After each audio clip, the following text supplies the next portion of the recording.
I'm very happy to welcome all of you. So to welcome Ezade, VAU, ESSEC, and AI. I don't know where AI is today. So the objective, as you know, MD Center is not a communication company. Our job is to help students. So basically, what we do, we prepare students for GMAT TOEFL, and then we give them orientation counseling to make the best possible choice.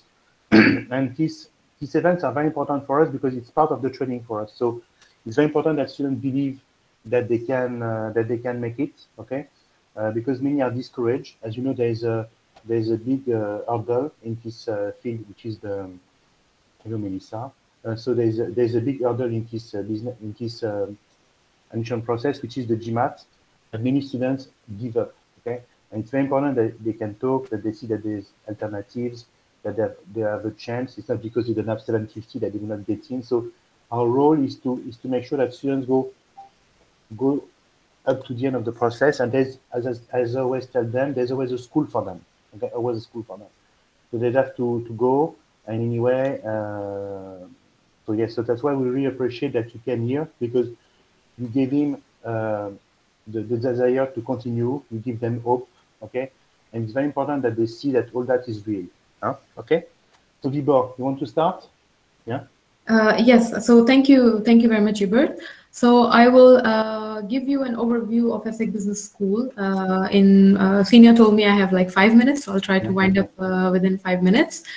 So we have a family of 65,000 graduates worldwide so far. ESSEC started in 1907, so it has 100+ years of history. Currently, we are having 4 different campuses. So we are a French business school based in Cergy-Pontoise, but we also have our first international campus was opened in Singapore in 2015. And then in 2017, we opened a campus in Rabat. We have about 6,660 students in our full-time undergraduate and graduate programs on our ESSEC campus. And you will see that 34% of those students are international, so people applying from a non-French school. We have students coming from concours, so that's usually 2 years of preparatory school studies, and then they get into the Master in Management program. We have 102 different nationalities represented in a year. And you can see that we have about 100+ student organizations on campus, especially at the Cergy campus. Some of them are as old as 60 years old now. You will see on the right-hand side also the programs that we offer in English. So 100% English. You don't need to speak any French or any Mandarin for that. But it's always good if you speak some French. So you will see our Master in Management is ranked number 3 in the world, Master in Finance number 4. We have 2 management programs, so general management programs, of course, a Master in Management, and then Master in Strategy and Management of International Business. 2 programs that are specialized, Master in Finance and Master in Data Science and Business Analytics, offered at our Cergy campus. The finance program is also possible at Singapore campus, and then one that's exclusively available at Singapore campus, and it's the MSc in Marketing Management and Digital. Since we are having a focus on the Master in Management program, so I'll take the liberty to speak a little bit more about the management program. So it's one of the unique programs that offers you immense flexibility, because students have the possibility to design the curriculum entirely by themselves. You can start this program at our France campus, so historic campus, but you can also start the program at Singapore. When you start the program at France campus, and if you have been registered for some refresher courses in this starting, from that point on, you can customize your program entirely yourself. So for example, if you take a course in finance and you find some interest in it, from January onwards, you can go right away and do an internship in finance to see if you just like studying finance, or you also you also like the hands-on experience of finance. And this way you can try a few things, go for a double degree, go for an exchange, go do an apprenticeship, do an internship, come back to school, study again, learn and apply. So this is the approach of the Master in Management. At the Singapore campus, you have the possibility of some fast-track validation of courses. So you get to choose from 3 different tracks. You have the business management in Asia, you have corporate finance, and then you have innovation, entrepreneurship, and sustainability tracks. So you choose those tracks, and you can almost validate 30% to 40% of your curriculum in the first 7 or 8 months in Singapore. And then from that point on, you are free to choose whatever you want to do. You can go for an internship, you can go for an exchange, you can go for a double degree, you can continue at Singapore campus, you can come to France, whatever you like. The whole philosophy of Master in Management is that you can have 2 different types of students that can come for this program. One is where they are trying to figure out what they want to do, because a lot of students are in this situation once they graduate from bachelor studies. So they want to do different things to try and gain from different experience and then apply that learning on other experiences. And by the end of the program, they know exactly what they want to do, where they're headed, because they have learned so much in the last 2.5 years. Or you can have those that have come with a very defined project, and they knew exactly which chairs, which research chairs, which tracks to target, which core courses to take, which electives to take, and they make the most out of their program this way. So it's open to all students coming from all types of backgrounds. As long as you have a 3-year bachelor from a reputed school abroad, you're most welcome to apply to a Master in Management program. Thank you, Hubert. I hope I didn't go on. Thank you. So basically, what I would say is that the strengths of ESSEC, to sum up, for our students. So basically, a multi-campus school. So of course, a school that is very well ranked. And strangely enough, I don't see ESSEC enough in the wish list of our students. Of course, it's a school that is highly regarded and demanded by our students, but according to me, not enough, which is strange when you see the quality of the ranking. We hear much more sometimes of Imperial, LSE, these schools. I think that people are a bit scared by the fact that they believe that you have to speak French to study at ESSEC. No, you don't have to speak French to study at ESSEC. Courses are given in English, okay? Yes. Second of all, of course, it's a multi-campus school. So you have a campus in Cergy-Pontoise, which is near Paris, in Rabat, in Singapore, and then finally, ESSEC has a big strength that we don't mention enough. It is the apprenticeship program. So basically, at ESSEC, for instance, there's a program that does that a lot. Almost systematically sees the program in hotel management. ESSEC is very strong in hotel management. They used to have a partnership with Cornell. And most of the students that I have about 3 to 4 per year from France who choose this program. And I can see that a lot of them go into apprenticeship. So it's interesting because it allows to pay most of your studies. Because when you're an apprentice, let's say the state, let's say so to say, from the state, let's say another body, will pay for your tuitions, and also you receive a salary. So for students who run out of money, the SEC can be a good solution. Probably, well, we will discuss that because there will be questions about financing. So yes, it's a good bet. Okay, who is next, Senya? Thank you. Senya, who is next? Zoya, from Zoe from HEC. Okay, Zoe. Hello. I'm Zoe Crabb from HEC Paris. I'm going to share a couple slides about the school. Yeah.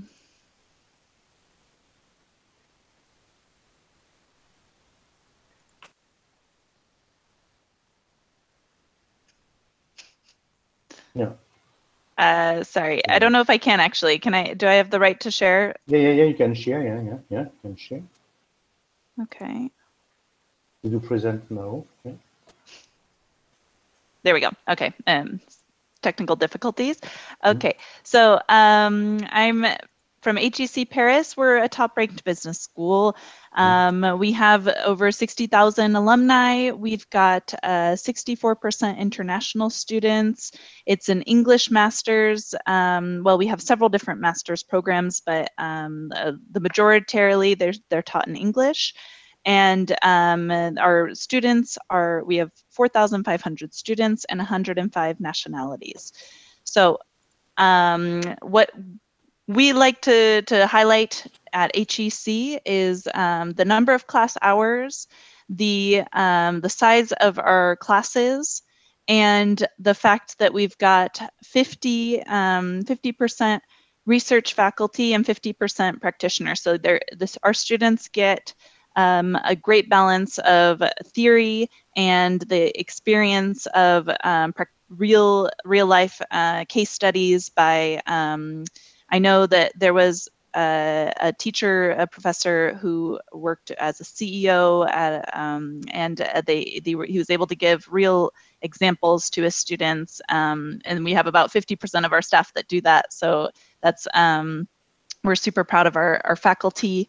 And then what I'm going to talk about a little bit more is the fact that we have a real campus, and our community of students, be them alumni or current students, it's super, it's a great community to be a part of, and something that we really like to develop at HEC is students who are going to be active in the community and be a part of the student associations, and not just come to school and be great students and then go and live their lives after, but that they're ambassadors for our school, and they come back to us, and that they want to perpetuate the community of HEC and kind of the program throughout the world and be ambassadors.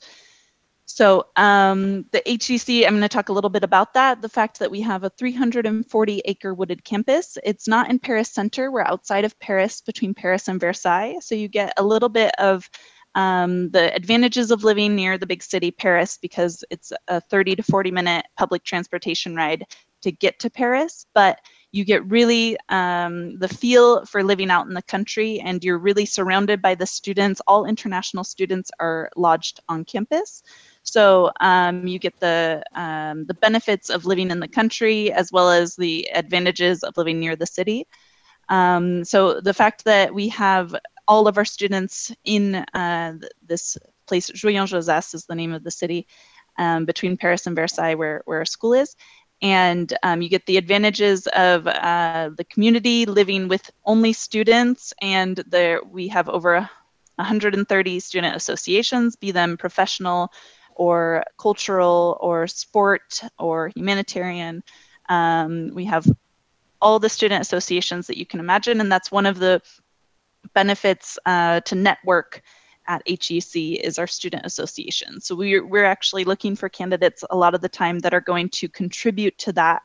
You know, a student who has experience participating in clubs, or that they want to bring a club to HEC, or they're really interested in the Women in Business Club. All of that, that's something that we pay attention to in the application process. And then, like I said, all students are lodged on site if they come from abroad and if they so wish. And I just put up the email address if we have further questions. I think I went a little too fast. I'm not sure if I did my 5 minutes there. Yeah, go, yeah. So you went very fast. So of course it's always we're always very happy to have HEC. One of my sons is an HEC. We finished HEC last week, so I know the school pretty well, and so I know what he has experienced there. So yes, what can we say about HEC? So yes, it's the excellence. It's a target for all of us, and of course it's a school that comes over and over in our student choice. What I've noticed is that the school that our students usually target is, of course, the MIM. The MIF is also very well regarded. Okay. Also the prime in entrepreneurship that you have with Polytechnic. Okay. And the prime in data science as well, that is also very highly regarded. Absolutely.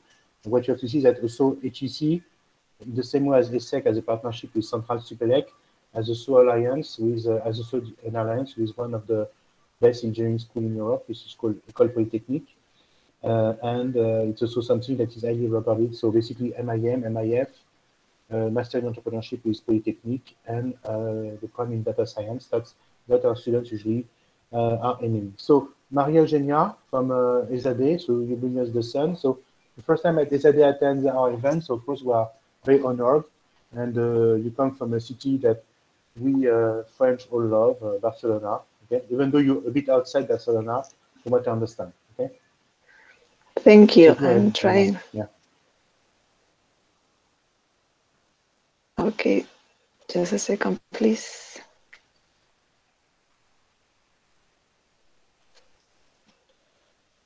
Okay. Okay, can you hear me well? Yeah. Thank you so much. As it's told before, I will try to do it in 5 minutes. And I don't know if you know, ESADE is a wonderful business school. It's located in Barcelona, and it was founded more than 6 years ago in 1958. And we have 3 campuses. The one in Sant Cugat, in Barcelona, and in Madrid. We're talking here about our international management program. So this program is held in Sant Cugat. We have more than 72,000 alumni in 150 countries and 72 ESADE alumni international chapters, which we are very proud of. Now, we are a top-ranked business school. And something that we talk about it is the Rambler of Innovation. It's about the infrastructure that we have in Sant Cugat, and it's oriented to apply all the knowledge that you are going to learn. We have several labs that you can apply everything that you are learning in the program. Now, talking about ESADE, it's important to talk about our culture and philosophy. We believe in collaborative spirit. You will tell that all of the activities, not all, but most of our activities are teamwork related. Something that is important too, it's the hands-on experience.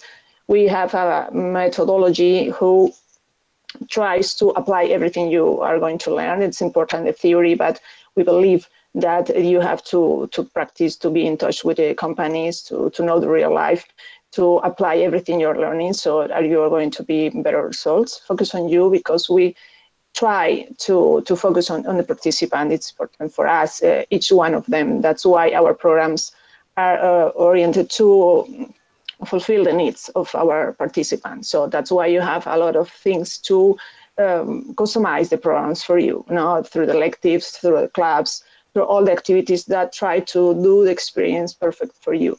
Now, it's important to be a really good business school, but the most important part is to be the best business school for you. Now, we were talking about rankings. ESADE has the Triple Crown, which is a really good thing for us, and it's really important. We were the first Spanish business school to have it. We are considered between the top 20 worldwide business school and the top 10 in Europe. Our MSCs, our pre-experience programs, we have 6 options. So, well, we have our international management program, our finance program, business analytics, marketing management, global strategic management, and innovation and entrepreneurship as an options. The structure of the program includes, well, if you are coming from a business career, you don't have to do the business integration path. You go directly to the welcome week, but if you don't, you have the opportunity to be part of this international management without being, without having pre-experience in business. Now, and we have 3 terms in the program. The first part is the core courses. We have the skill seminars and study tour. We're going to talk a little bit later about it in January. And in the second term, you do the specialized courses, and in the third term, the elective. Through the second part of the master, you start your master project, which is like a master thesis, and you have to defend or in July or in October. Now you have the option to do an internship, and it's going to be between July and September, because you don't know what part of the world you are going to have it, so you need a special time for it. And if you want to do a double degree or do the SEMS, you, after your graduation, are going to be able to do that. You have the opportunity to learn languages. Even if we are in Spain, the program is 100% in English, and of course, be there, it's important. If you don't speak Spanish, to learn a little bit, because you're going to live in Barcelona, you're going to need it. And if you already master the Spanish, you have the opportunity to choose between French or German. Now, as I told you before, we'll have the internships and the opportunity to do the double degree. And the study tours, which are in January, you have the options to choose between several locations. You choose it in months before you arrive, and each location has a different objective or different subject to study. No, you can choose whatever you want. Our class profile, we're talking about all our Master of Science here, 532 participants last year. In the case of International Management, which is the program we're talking now, we're talking about 190 students divided in 60 students per class. Now, in talking about nationalities, we're talking 52 nationalities in all our programs. In the case of International Management, we're talking about an average of 35 nationalities. And one thing which is important, we in our programs, 94% of our students are international. So you have the opportunity to share with people for all over the world. Now, in this specific program, in this international management, we have some kind of highlights. One of them is the International Project in Action, which is a project that brings you the opportunity to solve a real problem. You know, all the companies and NGOs give us real problems that you have to solve in teams. So I think this is one of the highlights of the program. All the students love it, and because they have the opportunity to face real problems and to solve it, and you can see how it's going to be implemented in the company. Now, I don't know if I passed the time. But as I told you before, you have the opportunity to do the SEMS, which is a program that you have to apply in the first year when you apply to our MIM program. And the option to do the double degree is one other really wonderful business school also.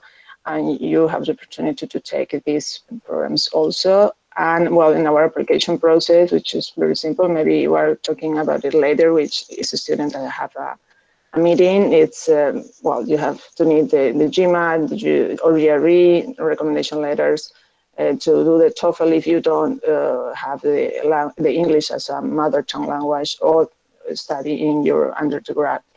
Well, I think if you want to have more information, please write me, and I will direct you to your specific associate director from the SADE. Okay, so thank you very much, Maria.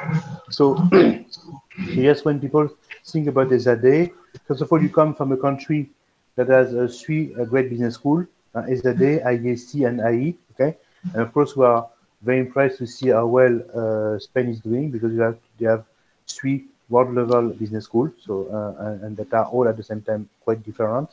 So first, when we think of SADE, yeah, we think of the quality of the education, because originally I believe that SADE was a Jesuit school, from what I understand. So there was so, and as you know, Jesuits are also a lot into education, of course. So then comes second, the quality of life, and people all know about Barcelona, and I know that your campus is a great place to be and to study, and at the same time also the international aspect, and the 91% international students, and the fact that you belong to SEMS.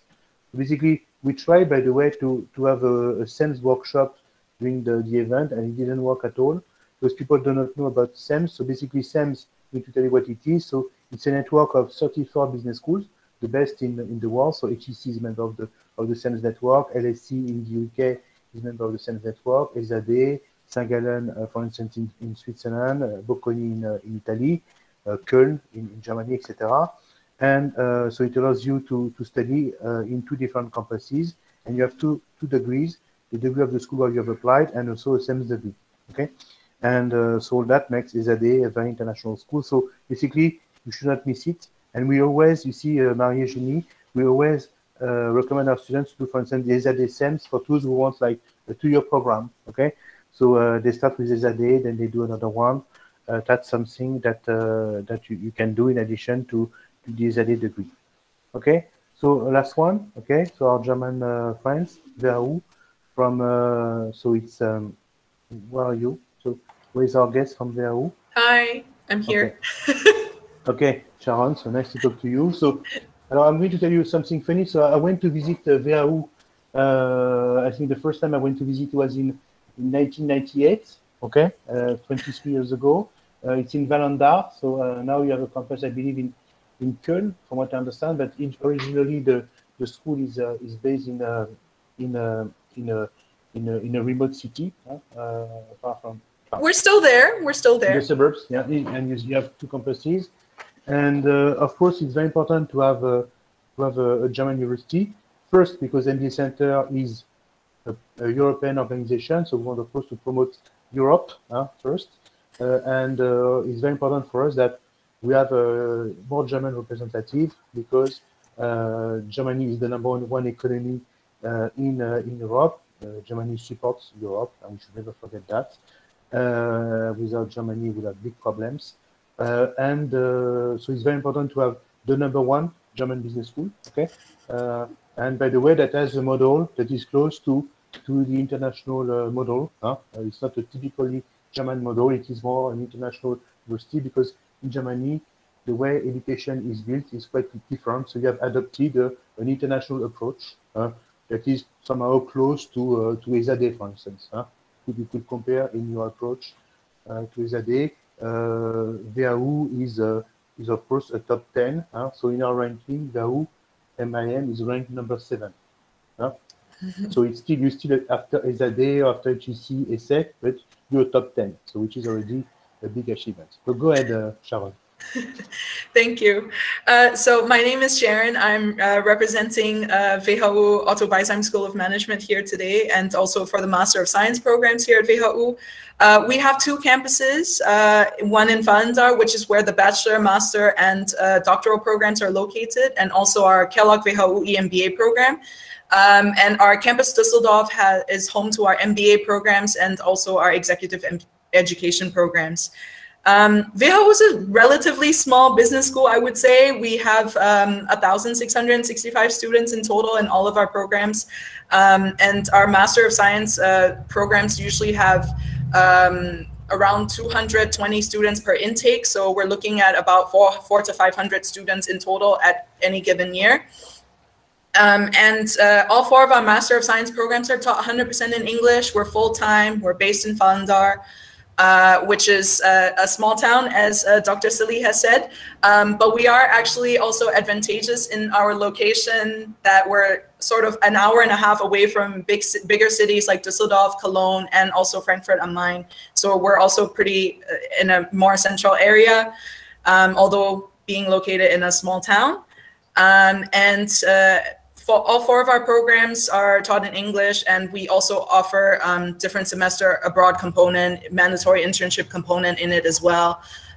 So with regard specifically to the Master in Management, which is I think what all of you guys are interested in today, it's a 21-month program, full-time. And basically the first year is the academic year, where you more or less have the flexibility to be able to very much shape your Master Management program in according to what you're interested in. We offer six different concentration subjects, in case you also want to have a little more focus on, let's say, finance or economics or data analytics or supply chain or marketing and sales and such subjects. So the MIM program is so flexible enough that it could also cater to people who are interested in a broad management education, but also who also want to have a bit more concentration, so to speak, in one of these areas. In terms of other programs, we also offer a second general management program called the Master in International Business. This is a new program that we launched this year. We have our first incoming batch of students this year, so we're very excited to see where it goes. But the Master in International Business is basically targeted for all of our non-business majors who are interested in a general management program, who have a sort of like a smaller foundation in business related courses and things like that. But in general also offers the same WHU network and international study abroad and things like that. And I don't think I'm forgetting anything, but of course, if you guys have any specific questions, I'm also happy to answer them and address them for you. Yeah, but you told us a lot, I try to fit as much in 5 minutes. So no, you have already told us a lot. So the first question that I will have for you, so maybe we could ask it to Maria. Okay, how do you? So we see that the masters, the master part, the graduate programs within business school is probably where you have the biggest growth. Okay, the growth comes from there. You agree? From what I see, from what I experience, that's the departments that are really growing. You have more and more students applying. You develop more and more programs. How do you understand that? So what are the reasons behind all this interest that now the world has to come to Europe, to European Business School, and to study master programs? Marie-Eugénie.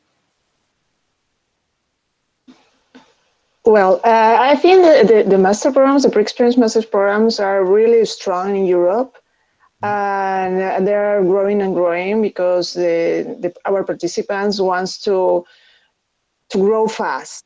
Now, because we are talking about the students between 0 and 2 years of working experience. And in my time, you studied as a master program when you have, I don't know, you had 5, 7 years of work experience. So now the students want to grow fast. They know that these programs help them to as a boost in their careers. No, and the specialization we can see is really amazing in these years. Now, even in the MBA programs, you go to MBA is a really general program, but inside of the programs we offer specializations. So that's why the participants wants to do it earlier in their careers, and that's why we are offering more and more specializations, because we see the need of the specialization in the companies. You know, you have to see the market and watch what they are needing, and we believe that this is the things that they need now, no, and we are growing in these programs. Okay. Because we have so sorry. So basically, we could say that people, Marie-Eugénie, so because people want to grow fast, which is important. Yeah, they don't want to wait to do an MBA. Now they want to start earlier, for sure. And especially when you want to specialize, it makes more sense to specialize right after the bachelor. Then the second reason probably that I see is globalization. Okay, if we had organized the same event 10 years ago, I don't think that we would have so many students from India and from South America. You agree, Ariane? Okay. So now people know about this. You have once a week in Indian Times an article on European Business School. And then, of course, we're going to come up to that, okay? That's something that is cultural, is that Europeans are doing very well, okay? For instance, me, I was running the orientation workshop during all the event. And of course, I have some people who ask me about US masters, okay? But of course, when you want to go for an MBA, I would say that you think of an MBA in America, probably you think of Harvard, Wharton, Stanford, Columbia. It's so that when you think of the top masters, the schools that come in mind are VAU, ESADE, ESCP, ESSEC, HEC. Okay, being American, Zoe. Okay, how do you understand the success of Europeans in this field? Because we are taking a market share now. It's an historical movement. No, it's impressive what Europe is doing in this field. How do you understand that? I guess that you're American, huh? Yes. I guess, yeah. So coming from America, how do you understand the success of this French business school? Of this European Business School, sorry, European Business School. Yeah. Yes, yes. So it's an international school, and so it's taught all in English. And so our students primarily they're staying in France or in Europe. Some of them are going to the UK, but we don't have that much of a contingent going to America after, or to South America and Asia. It's smaller percentages. But coming from an American perspective, the school, you mean to say, like what is like why are European schools so successful in this competition to attract the best students for masters? How do you explain that? Because obviously it's a reality. It's a perspective. I'd say one of the reasons is the price. Like in America, school is so expensive. I don't know. We don't even in France, it's not comprehensible how expensive school is in America. So I guess I'd say the fact that European schools, you can go to school for its education is much more accessible. I'd say that's one of the benefits. So yes, so basically, and you, Vibor, you come from India, okay? So of course you have a lot of Indians applying for programs. How do you explain the success of European schools? Okay, the market share that we're taking in this field. I think because for Indians traditionally we went to the US, we went to the UK, we wanted to go to Australia. But the three countries have, I think, made visa processes extremely rigid in last few years. Also, the price of the program is difficult, and more students, they are now sensitized about the programs that are being offered in English in European countries, in good schools like SAEC, HEC, ISADE, etc. So obviously there is this sensitization, great job, great marketing job being done in India as of now by different schools, and students know that they can go be in a safe economy, be in a safe country, have a lot of possibilities of jobs. They're integrated easily. There's possibilities to work in English. They can learn different languages while they are on campus, because schools mainly offer local language classes, etc. So I think that I would say has been the possibility for Indian students that opened a lot of doors for European schools.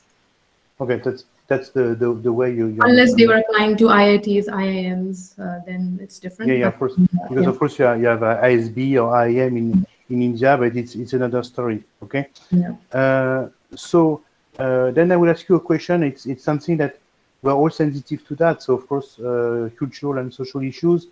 I've seen, for instance, when Maria Eugenia presented her school, that basically most of the students who study there have studied before that economics, engineering, or business. Okay. What will VAU do in the future to try to attract people who have a background in social science, in liberal arts? Okay, do you plan to do something to give scholarships, or is it something that you feel a bit concerned? There is a lack of diversity, means that it's people who have basically always the same background, they go for a BBA and then they go for a master's. Is it something that you want to change, or you're sensitive to? Yeah, we actually launched a new program this fall, which will start this fall, called the Master in International Business. So this is the general management program that we're aiming to have non-business majors attend, and the program is more or less the same length, with the semester abroad internship component in it, like all the other Master of Science programs. But the main difference is that the Master in International Business is targeted for non-business majors. So that's basically all the business engineers or psychology students or people from a social sciences background who didn't focus on all business related courses alone. So we offer this opportunity to any student who would be interested in a management program. Also, actually, our Master in Finance program and our Master in Entrepreneurship program also usually has students from more diverse academic backgrounds. So especially in the Master in Entrepreneurship program, we also have students from like a more technical background, but with an entrepreneurial sort of profile. So maybe they've done internships at startups, or maybe they founded their own startup themselves. And for Master in Finance, we also sometimes have students from a STEM background. So they would obviously be, have a more analytical sort of profile. So only the MIM program at WHU has primarily or only business students or BBA students or BCom students or economic students. So all the other programs that we have a more diverse sort of range of academic majors. And in terms of trying to attract more international students and so on, that is always a goal. And I think that will always be a goal for WHU. For us, we are looking to offer more scholarships every year. We're looking to offer more opportunities, especially for women, female candidates as well, in terms of scholarship assistance and things like that. So it's a work in progress for us. But we are also very interested in attracting new different target groups of students. So basically, you have a question. So basically, Maria Eugenia, there's a question that people have. They say they fear that if they do an MIM, the program is too generalist and they cannot specialize. So can you please explain to us, to the public, how the MIM works as is a day, that you have maybe a first part that is general management and probably with the possibility to specialize in the field that you wish. Can you explain how it works at ESADE? Because people are a bit lost with that. I'm so sorry, I don't know if I understand.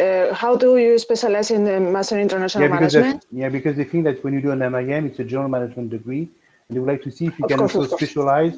So they have the thing that the program is just general management. They don't see that you can also specialize at the same time. So if you can explain how it works, how the curriculum is built. Yeah. Well, the specialization is, I don't know, if you come from a different, if you are not coming from a business related background, you will need to learn about the management. No, we are oriented to international management, and inside of the program, you have the opportunity to personalize the program through the electives, so you can go deep in other issues. I don't know if that answered the question. Yes, so maybe what we understand is that during the first part of the degree, maybe you can explain that Libor is very generalist, okay? And then people specialize in the second part of the masters. You can explain how it works at ESSEC, maybe.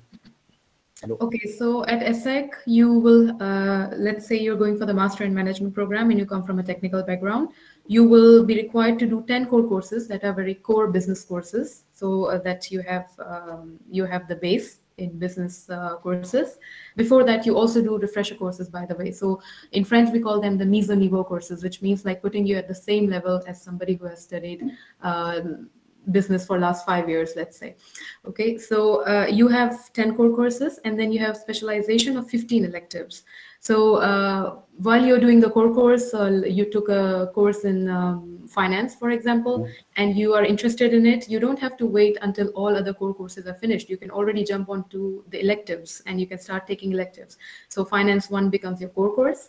Finance 2, Finance 3, they are open for you, and you can start taking those electives already if you have found your interest, if you have found an area of interest for your internships, and you don't have to wait until last year of the program or until the end of the core courses. You can already jump in to the electives to try to build your profile towards that area of interest. So that's how the MIM at ESSEC works. Okay, so you understand. So what is interesting is that you see that schools are looking for diversity, especially in terms of diversity of background. Okay, now they want to open up, if possible, to people coming from liberal arts, social science, technology. Okay, who are underrepresented in these programs. Anyway, if you don't have a background in this field, there is a sort of free MIM program that you can follow, and in which you can be up to speed with economics, finance, accounting, and so on and so forth, and some mathematics. So don't be scared. I think that many people who come from the liberal arts sector or who have a social science background are a bit scared by what is offered. Okay. So now, of course, another thing that scares away students, it's the recruitment process. Okay. Because it's quite difficult. You have to take tests. So I know that you tend to be more open-minded. So basically, Zoe, if you want to apply to HEC, you need the GMAT, the GRE, or the Taj Mahal, and need to be in the top 5% of the exam. Let's put it that way. And yes, of course, it makes sense. Okay, HEC is HEC. Yeah. On average, our students have a really high competitive score for each of our management tests, but it's not the only thing that's important. We're going to look at the holistic application, including, if you have really strong motivation, that could make up for maybe a score below the average in your GMAT, or if you have some really interesting stuff like internships or extracurricular activities. But on average, we have a pretty high average for our GMAT for sure. Yeah, that's something. So I've seen, for instance, Maria Eugenia, that now ESADE has launched its own test. Am I right? Okay. You have now the ESADE test. Yes? Yes, but we won't have it for the next year. We launched our test just for the pandemic situation. We didn't, at the beginning, the GMAT Center didn't apply the online version, so we had a solution. That's why we have this test for this year. But for the next year, we are going to accept just GMAT or GRE. Yeah, okay. So hoping that we're back to the normality, or kind of. Yeah, go back. Yeah, that's another story. So VAU has his own test, huh? Sharon. Hello? VAU has his own test, so you can take, there's a VAU test. No, we don't have a VAU. Well, actually, not in the sense. Yeah. No, not in the sense that like it's anywhere similar to like a GMAT or a GRE or anything like that. I mean, we do accept GMAT, GRE. Our assessment is more interview based, so all the candidates have to do like an online video interview where all the candidates have to answer and sort of record their answers on this video platform that we use called Kira Talent. So that would be the sort of assessment. And then, of course, the final one-on-one interview with someone from VHU also takes place if the candidates pass that round. Yeah, but you also have your own test. Are you talking about like a written test or? Yeah. You have a written test called no. TM-Base. It's called TM-Base. Yeah. Okay. Yeah. TM-Base is actually not VHU's test. It's a German it's a German test provider that's a standardized test that is theoretically similar to like GMAT or GRE. We accept the TM-Base or GMAT or GRE, but most of our candidates use the GMAT. Okay. Because we have a TM-based class, so we have to prepare a TM-based class for our Indian students. So remember that we made slides for the TM-based, but of course it's something that is accepted. It's a German body that has created a test in English. Yes. And VAU, SMT, MIM, Köln accept this test. So I thought it was VAU, but of course it's accepted by most German universities. Okay. Yes. So basically at ESSEC, do you intend to change things in the admission process to make admissions easier for students, or to change focus, or are you still going to focus on the TAJMAJ, CAT, GMAT or GRE, Libor? Is it? Are you going to change? No? I don't think so. No. I don't think so. Yeah, GMAT will remain because it's a good standardized test for us to understand at least the immediate capabilities of a candidate, especially if they've been away from academics for 4 or 5 years, because we have some experienced profiles that apply to our programs. So I don't think so it would change in terms of GMAT.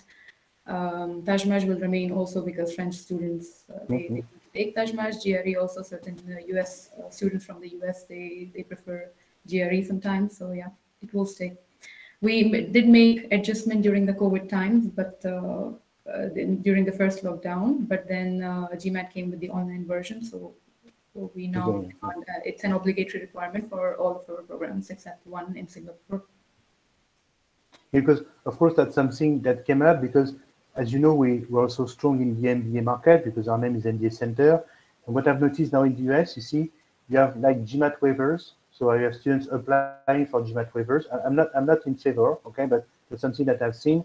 And American school, so you have Darden, Tuck, NYU, Columbia, Cornell, Duke, Taper, BU, Georgetown, etc. They have also introduced a new test called Executive Assessment Test, EA test. Okay, so maybe it could make sense to try to introduce this test. That's something we should discuss all together because it's slightly easier, and sometimes it can scare away people who have a liberal arts background. For instance, you see, we tried to launch to work with the social science university in Lille in France, and when they saw the GMAT, we had 25 students and we finished with 2 students. Okay. By the way, there's one Leonore, Eugenia, Leonore Perret. She was one of the students in this program.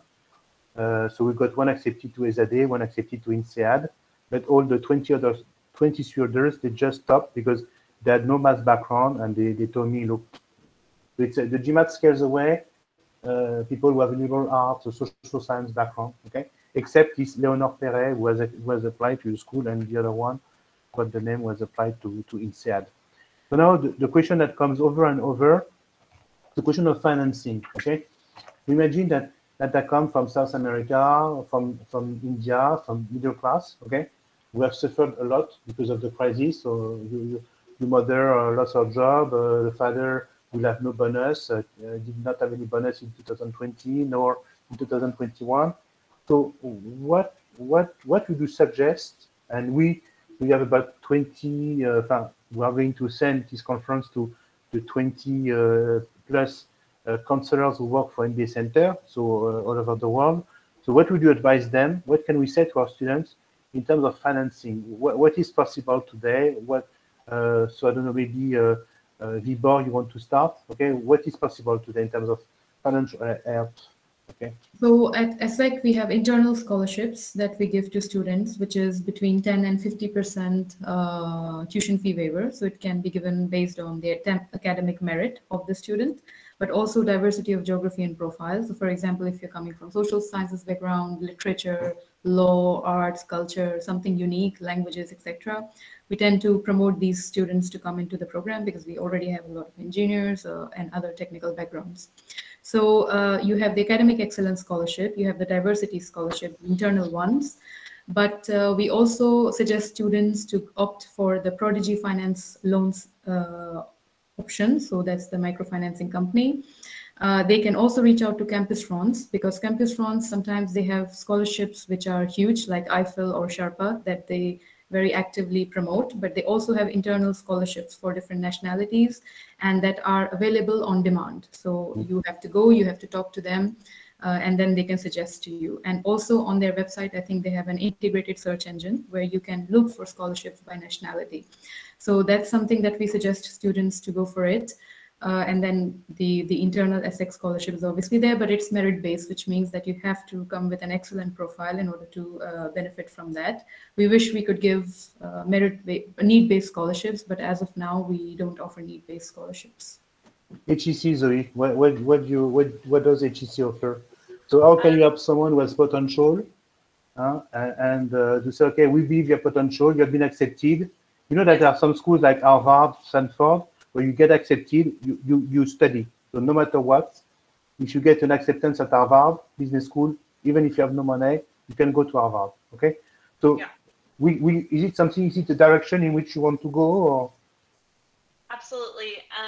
So for the moment, like ESSEC, we also have an excellence scholarship that's merit-based.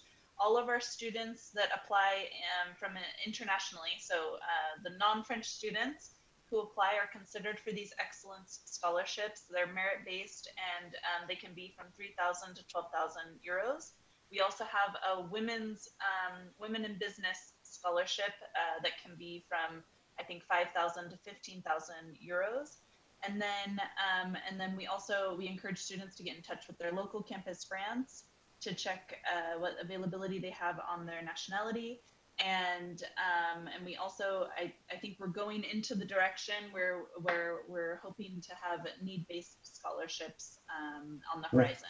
So it's not in, I don't think it's something that we're advertising yet, but it's on the horizon to sort of promote for the moment students that don't have the means to come to HEC. That's our goal, is to be able to help those students.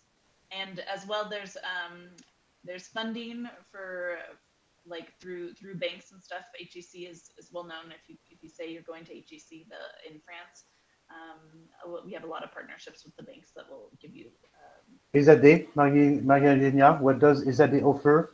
If I'm an excellent student and I don't have enough means, I come from, I don't know, Bangladesh, imagine, and it's really expensive. Yes. Or I come from Colombia, you have some countries where people live well, but their currencies are weak. Okay, so it means that once they transfer that convert that into euros, it comes to a very small amount. So what do you suggest to these students? Yeah, that's true. That well, it happens a lot. I imagine a lot of the business school because we attract talent from all the world. So the situation, especially after the pandemics, it's really hard for everybody. So we have also a talent-based scholarship, and this year we apply a need-based scholarship also. But in all the cases, you have as a base the talent, because it's a lot of people applying. So my advice is to apply to the master program as early as you can, because it's best if you apply in the first rounds, so you have more options in terms of funding. Now we have the option of this scholarship that covers and up to 50% of the master programs. And we also have agreements with Prodigy Finance and Banco Sabadell, who offers loans for international students. So we try to cover all the tuition fee, because we're talking about young students. Now they have normally the money for all the cost of living thing, and they have to fund the program entirely through scholarships. That's why my advice is to apply early in early stages. No. Okay, that's a good piece of advice. Last one, Sharon, 1 minute. In 1 minute, what can you offer to a promising student who comes from a country where currency is pretty weak, and who comes from middle class and who cannot afford such rates? Yeah, so generally we have a lot of different types of scholarships based on merit. There's a scholarship specifically for those who have high GMAT scores, so GMAT 700 and above. You could potentially qualify for one of those. Our students, you can also have more than one scholarship. So each scholarship that we award is the equivalent of 1 semester's tuition fee. So you could potentially get 2 semesters tuition fee reduced. The rest of the fees can also be financed through Brain Capital or Prodigy Finance. We have different, we work with a number of different financing options and things like that. Generally, we also offer different scholarships for female founders or future founders, so those who are interested in founding their own business in the future. There are also diversity scholarships for international students, and also for women in business. Or there are also scholarships based on social impact. So if you're someone who's done a lot of social impact projects and things like that, and you're passionate about it, you can also apply for those. Currently, we're not, I'm afraid we're not offering need-based scholarships yet, but that's something that we're looking into. So maybe we can in the future, but currently they're all based on some sort of a merit or you have to go through the application process. Yeah. They still work, but I can see that you're doing already, of course, a lot, okay, for the students in terms of, but of course, we see where we can go from. So that's probably something to improve and develop. Okay, so thank you very much. You have students waiting for you. Sorry, we're supposed to finish like 15 minutes ago, but you understand that we have to cover a question, and we didn't even answer in-call messages. Maybe for next time, I would take time to answer them. That's why I run an info session all day long, because there's a need. So you understand what we do. Also, what MD Center does, because we have many people who don't really understand what we do. So we say we support students from the beginning to the end, from orientation, GMAT, TOEFL, etc., up to scholarship, because many students that you have, they will not go up to the end if they didn't have strong support all over the thing. One of them, of course, being to reach a good test. Of course, if you have a low test, it would be difficult. Okay, thank you very much. Okay, thank you, Zoe. Thank you, Libor. Thank you, Maria Eugenia. Thank you, Sharon. I hope that we'll see now Ezade more often, okay? That will join the family. Thank you very much. Bye-bye. Thank you for the invitation. Thank you. Thank you. Bye.